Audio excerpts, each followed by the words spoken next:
Today with the jersey here, C.J. Wilcox's jersey, obviously with the Pac-12 logo, but then the other side, the initials of Marv Harshman. Marvelous Marv Harshman. We will wear these the rest of the year, the rest of the Pac-12 season in honor of Coach and remembrance of Coach. He was special, obviously special man, well documented. He did a lot here. Court upstairs, Marv Harshman Court, it's named after him, and it's just another way to remember him again or show our appreciation for him. Does it mean more, maybe, to you because he was your first mentor here? Oh yeah, definitely, no doubt about it. There are people that leave this earth that you're familiar with and you're aware of what they accomplished and the legacy that they left. But when you got to experience and be mentored directly by someone such as Marv Harshman, it is significant. It's very significant to me. You remember the first lesson that you learned from him that you still talk about today? I learned a lot from Coach just watching him, but it was a small little lesson basketball-wise. You talk about anything? Sure. Yeah. I watched how he treated people and how he had so much time for everyone. I thought that was important. Coach, I never saw Coach in a position, he's very successful, but I never saw him in a situation where he talked down to someone or treated them like he was above them. He always seemed to make everybody feel special, always seemed to have time for people.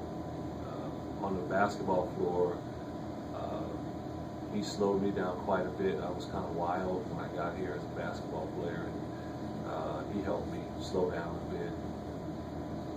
I love to dribble left, get all the defense coming, rifle one over to the right side of the floor. That always worked until I got to college at this level. Low, you can't pass against the grain.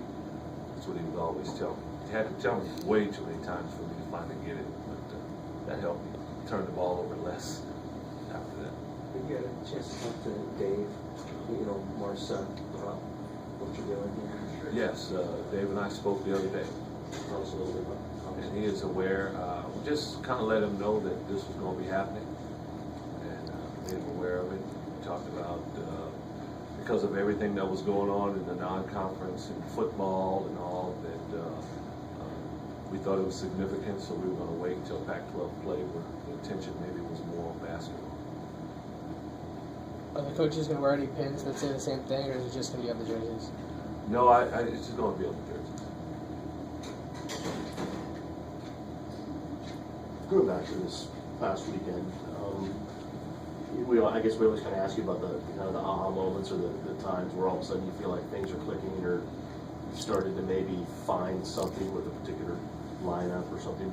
Did you have any of those this weekend? Because it seemed like you've been talking all season about how you were confident that these guys were going to come together and things were going to happen in a positive way, and it seemed to work this weekend. We told this to our team. There was a play in the second half, I believe it was, where we were defending Arizona State, and they set multiple screens in this possession, and our guys were communicating on the floor. The switches were made exactly the time they were supposed to be made, and while that was going on, and they were in sync like clockwork on the bench, our guys were yelling out what was happening, and they were applauding because it was as if our bench was watching, saying, okay, this is supposed to happen. It happened, good. Check, check, check. And when it all happened at once, our bench started to clap. Before we even got the stop, we guarded all that and we did exactly what we were supposed to. We ended up getting a stop in that possession, but to me, that just was kind of just signified that we were together. Everyone was on the same page, and that's how we were this past weekend.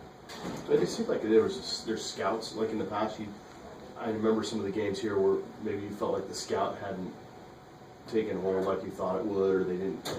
Is that part and parcel of that whole thing, where you guys are teaching it, you are saying this is what we expect them to do, this is what we've seen, this is how we want to do it, and then comes to fruition. We saw that in both games, and it would be called buy-in. All right, we're going to sell out to this. And we're going to be dialed in to what we're doing here, so we can do this as a group, and there is more of a trust for one another on the defensive end. You can talk about offense, and when people talk about being selfish, you usually tend to think that's on the offensive end. Someone is selfish, but you can be selfish on the defensive end also. My man. It's about my man. I'm not necessarily going to help my teammates. I don't want my man to score. When everyone's concerned about protecting the basket as a group, you can be much better. And I think we're more that way than we had been in non-conference, early in non-conference especially. How hard then is it to get guys to buy in on that defensive end? And it's not just the players, but it also seems to get like the fans to like buy in too. It just seemed that way down in Arizona, that like their fans even just kind of knew that when a 5-second violation was about to happen, and it seemed like everybody got into that. And just how difficult is that? I think every team has an identity, and when you have an identity, when that's established, anyone that's willing to watch can observe that you don't have to ask, what is that team's identity? And in a situation, we've had it with teams where we're playing and you can just kind of sense it. People start to stand up because they see, okay, this is what's about to happen. We've seen this many times, and this usually works out really well. I always talk to the football players about when I went to school here, and we start to see a lot of that now. A quarterback, I go to football games, Don James was the coach, a quarterback would drop back to pass, and if he didn't get rid of it right away and he had to look at his next option, people would just stand because they knew the sack was coming. The running back that would try to run the sweep wide, he was running when he couldn't turn the corner. You could just see everybody because they knew what was about to come. That guy was about to get hit hard, and that was our identity. And I think that's when you see fans rising up like that, that's what you tend to expect. And we need to get it to where we're that way. And it seemed though that in the past with your identity like that, it was about, well, the other team was bringing the ball up the court and somebody was about to take it from them, or somebody was about to steal. It's a little different now. It is. In the past, you know, people would get excited, our team would get excited when someone was dribbling the ball around. I think even Dog Pack even started to do this, oh, they do it better than I do, but it meant there's confusion about to happen, and we're going to add to the confusion because they could even sense that there was nowhere to enter the basketball. So we're not pressuring as much at this point right now, but I think if you watch our teams play, if we're playing defense the right way, it appears that there are openings, but there aren't. If we're executing the way we're supposed to. We're still not consistent enough to do that at this point, but we're much better than we were. And on the conference call this morning, you said that you guys are improving. Like you're an efficient defensive team? I forgot how you Functional? Functional. Yeah, I don't think you would look at us and say we're a poor defensive team. Earlier in the non-conference schedule, you could say, wow, that's a pretty poor defensive team, and we were. I don't think you would look at us right now. And on the flip side, I don't think we're at a level where you just say, wow, those guys are constantly hard to score against. I don't think we're there yet, but we're much better. We hold our own on the defensive end right now. I talked to you a little bit earlier just about the speed, and you guys pushed it against Arizona State, and I think a lot of people opened their eyes and go, whoa, where did that come from? You talked a little bit about how that was kind of festering under the surface. Do you want to push it faster? Do you want to play faster, or was that just a matchup? The first day we practiced, we were talking about pushing it. But you know what, I think it may have looked that way because we got stops. We had more stops in the Arizona State game than we've had in a long time. And when you get stops, you're able to push the ball out and get out in the open. And, we've been giving up 55% from the field. Every other time we're taking the basketball out of bounds, and we're still trying to push it, but it's not the same as someone taking an ill-advised shot or turning the ball over, and now we're off to the races. I think that's why it appeared that we were quicker and we were able to run more, because we were getting stops. It all comes back to defense.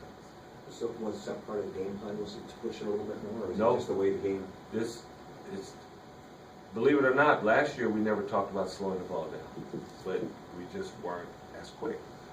This year, from day one, we wanted to push the basketball, but again, you push it a lot faster and a lot easier when you're getting stopped. So there was no new game plan. Now tonight, we really want to push it. It's like that every time we play. We want to push it. When that happened, your guys just seem to thrive on that. Yeah, everyone loves to play that way. We love to, but the trick is, all right, we want to see the fruit of our labor on defense, and the fruit is we get to run and get out and play wide open basketball. Stops have to happen first. We have to be committed. If we don't commit to getting stops, then we can't enjoy the luxury of just running and playing free nice basketball. So if we don't see that against Utah, if we don't see, that push the pace, that means you're not getting enough stops. No, not necessarily. There are some teams, and Utah hasn't shown it this much. Last year, Utah just kind of a lot of times ran false motion till about 12 seconds on the shot clock. Then they ran a set. They intentionally slowed the game down. So sometimes teams can do that. They can just take time off the clock. They can send everyone back on defense. We played USC with Coach O'Neal. Was like this. They would shoot the basketball. We would watch on film as one of their players are shooting. 4 guys are running the other way down the floor to set up their defense so that you can't run. So it doesn't always mean that. Sometimes teams will just try to get back. For the most part, though, if we're not getting stops, it makes it more difficult to run. And if we are, we can run a lot more. Utah's field goal percentage has been off the charts this year. What challenges do they